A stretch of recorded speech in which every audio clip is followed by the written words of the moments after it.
Bismillahirrahmanirrahim. Alhamdulillahi Rabbil Alameen. Wa sallallahu ala Sayyidina Muhammadin wa alihi tahirin. We are continuing our brief lections, brief lectures related to spirituality, akhlaq, and irfanic concepts.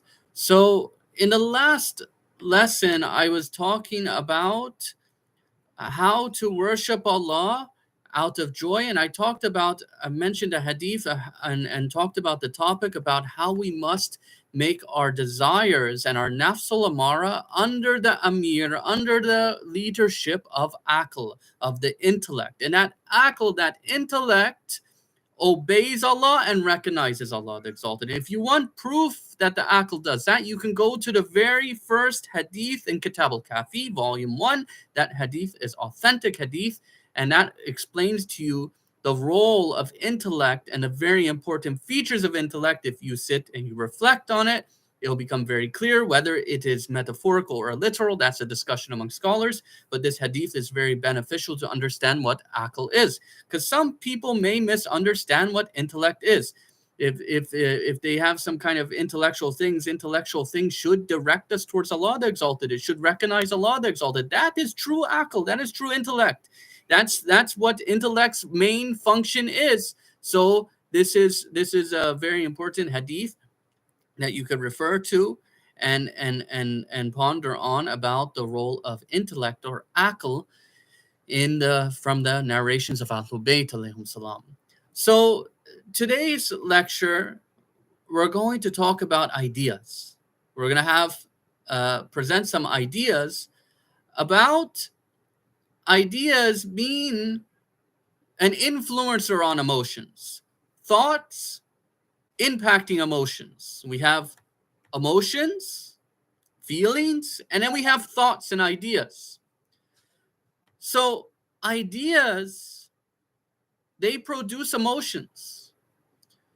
When you're sitting in a majalis and there's a narration about the masa'ib, about the tragedies that happened to Imam Hussein alayhi salam and the family and the companions of Imam Hussein alayhim salam, it gives these ideas, and these ideas, when you think on them, when you have them, they should produce an emotion. They produce an emotion.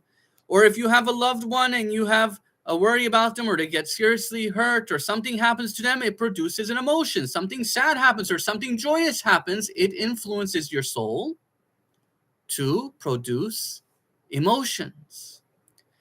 So ideas produce emotions.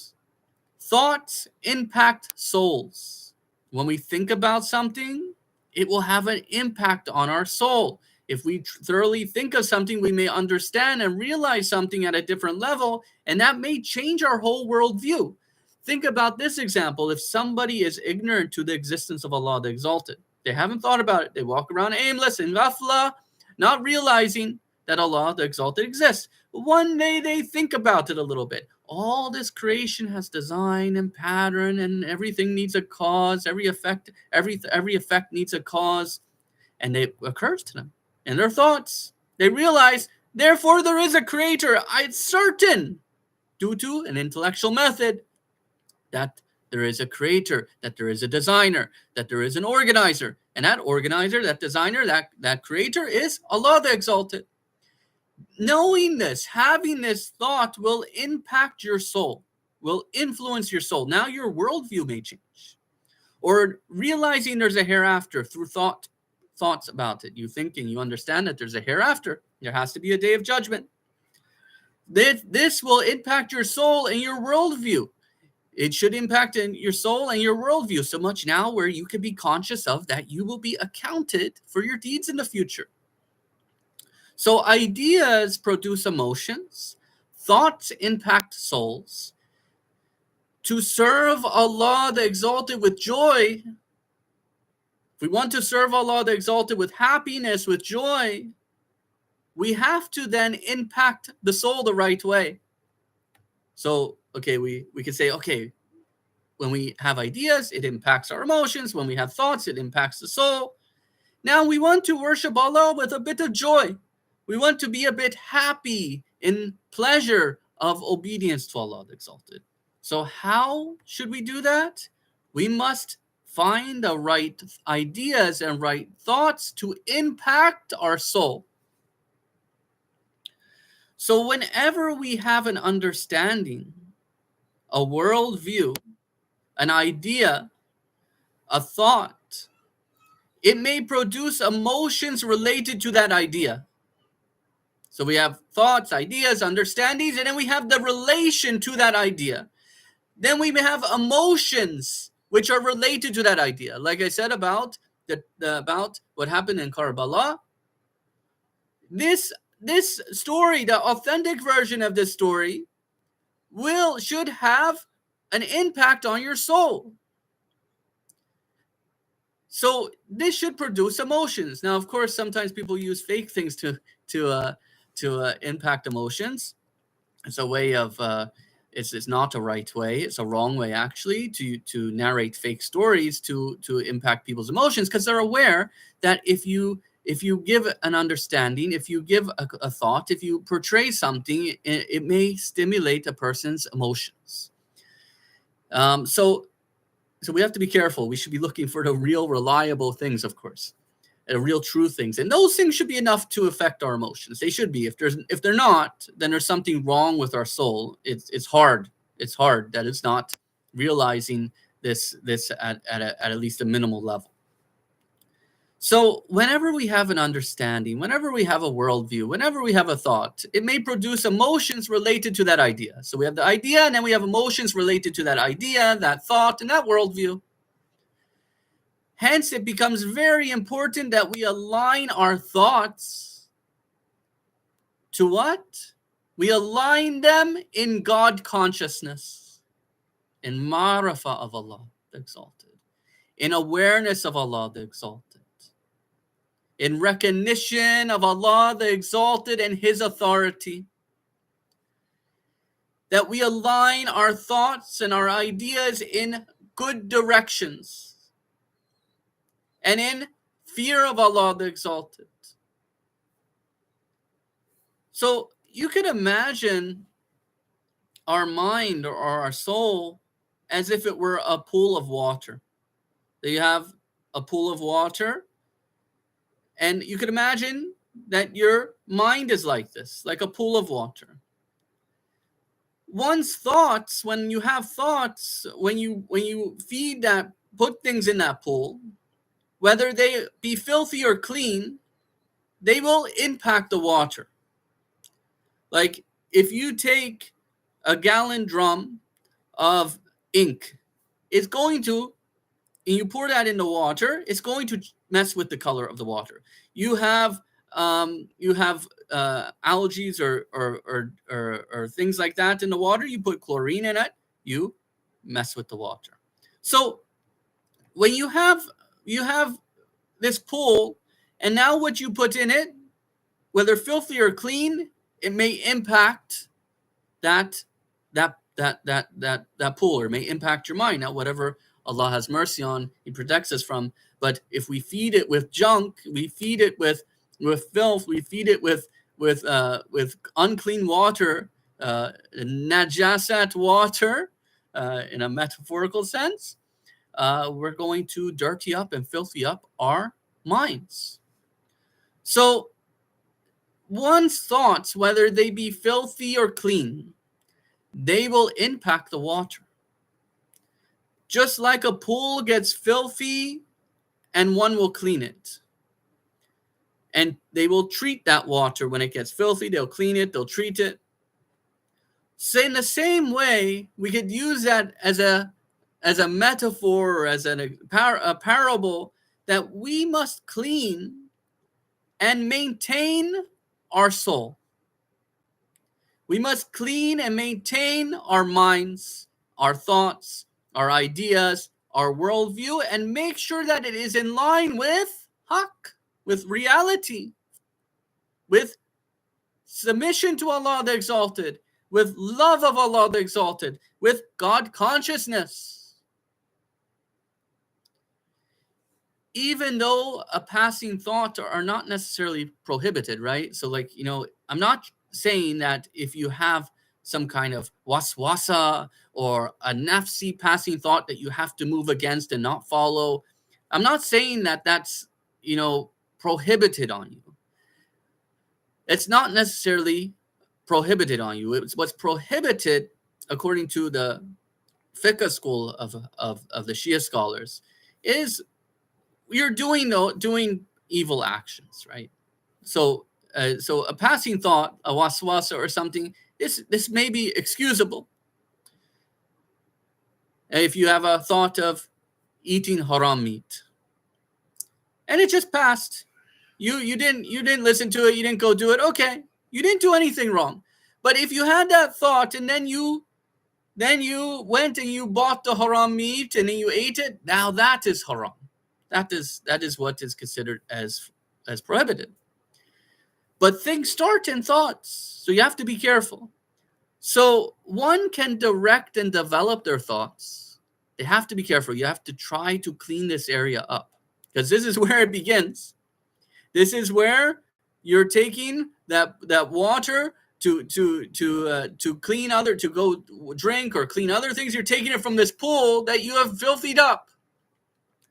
So we have to try to clean up this pool. We have to try to clean up our soul, clean up our minds. So what one can do is one can direct and develop their thoughts in good directions. That way it will impact the soul in a positive way instead of a negative way. So you just have to be a bit cautious. And like I said, you may have a passing waswasa or something, but the important thing is that you are moving against it. You're moving against it, and you're working on cleaning up anything that's moved in to stay in that pool, any algae that's stuck around. You're moving against it. So you could direct your thoughts and your ideas in good directions. So that way it will impact the soul in a positive way.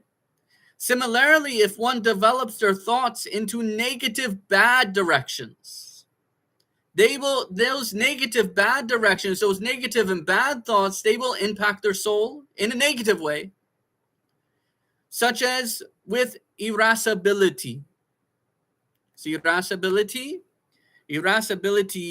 I term as condemnable anger. In the science of akhlaq, philosophical akhlaq, they say that there are four important quwwa of the soul, four important potentials of the soul that have to do with our ethics or akhlaqi things. And they are like a scale. They give this example like a scale. Imagine you had an old scale where you put more on this side, more on that side, goes up and down. Okay, so if it's up, it's in its excess. It's a vice, bad quality we have to remove. If it's in its neglect, it is bad quality we have to remove, a vice. And if it's balanced between the two sides, it becomes a virtue, good quality that we want. So out of these four potentials they talk about, one of them is called al-quwwa al-ghadabiyya, the faculty of anger. And here you have the balance is courage. Courage is a virtue. You see courage with Imam Hussein, with Imam Ali, with the Prophet sallallahu. They had courage. But here, this balance, that's a virtue. But if you don't maintain it or you're off alignment, you got a vice, it's not going to be courage. It's going to be either undue submission or irascibility. Irascibility or condemnable anger is when you enter into situations out of anger, which the religion and intellect is telling you not to do, Like when you get angry, you do haram words to people. You swear at them, you say bad words to them, you mock them or something, you fault find, backbite. So here you have irascibility. That needs to be taken away. We have to remove this type of anger. And there's a hadith from Ahlul Bayt that there's no drop more beloved to me to swallow than a drop of anger. So you have negative ways, negative things that could impact the soul. If you have negative thoughts like irascible anger and hasad, envy, Envy, where somebody has something, you want what they have and them not to have it. That's wrong. That's a bad quality in a soul. So through this, when we have these kinds of situation of negative impacts on a soul, what can we do? We can do introspection. We could do self-introspection, look into ourselves and analyze ourselves, realize that we have a sickness, and then treat it. So we could do self-introspection here. We could do pondering on what is right, what are the right things that we should be doing, and work against those bad traits. So that way we will impact our souls in a positive way. So we'll realign it. We'll be impacting the souls in the direction of God awareness, in direction of God consciousness, in direction to obedience to Allah the Exalted. So before I end, we have this verse of the Holy Quran. Alladhina yadhkuruna Allaha qiyaman wa qu'udan. And those who remember Allah standing and sitting, wa ala junubihim, and upon their sides, wa yattafakkaruna fi khalqi as-samawati wal ardi, rabbana ma khalaqta hadha batilan subhanaka fakina adhaban nar. Those who remember Allah, yadhkuruna, standing and sitting and lying on their sides. And they think, they transinterpret it as reflect. They think in the creation of the heavens and the earth. They reflect on the creation of the heavens and the earth. And what do they say according to this ayat? Rabbana, our Lord, our nourisher and cherisher. So Rabb is, thou hast not created this in vain. You have not created this batilan, in batil. You haven't created this in vain. This is not a false thing, not an aimless pursuit. Anyways, this ayat, it says, you have not created this in batil. Subhanaka, exalted are you, glorified are you. There's a topic on subhanallah, on saying subhanallah, that would have to, that has its own discussion there. Subhanaka, thou hast not, subhanaka, save us. Fakina, save us from the chastisement, the punishment of the fire. So we must remember Allah the Exalted. We must seek to get closer to Allah and realign our thoughts and our feelings and our emotions and our worldview to what is in accordance with obedience to Allah and God consciousness. And this, people deviate in different ways from. People are having different struggles in different areas. Sometimes it's in belief systems, sometimes it's in their actions, sometimes it's in their akhlaq, sometimes it's all different areas. So you have to introspect, you have to look within yourself and see what is my problem, and then try to address it. And as from an akhlaqi perspective, as I said early on, there were different methods, irfani, akhlaqi methods. Akhlaqi method, you can start anywhere. You realize you have a problem with anger, start right now. When you get faced that situation of anger, swallow that drop of anger. Don't open your mouth to it, because opening speech is some say speech. Some people in history, they say speech silence is the antidote for anger, because when you speak, your emotions go boom. They spread out. When they're inside, they're small. So don't say something angry. Calm down, address it properly. Pull yourself back and realign that balance. Bring yourself down to courage instead of irascibility. Bring yourself to courage instead of condemnable anger. There is no drop more beloved to me to swallow than the drop of anger. Reliable hadith from the Ahlul Bayt. So this is where I will end it. Wa akhir dawana and alhamdulillahi rabbil alameen.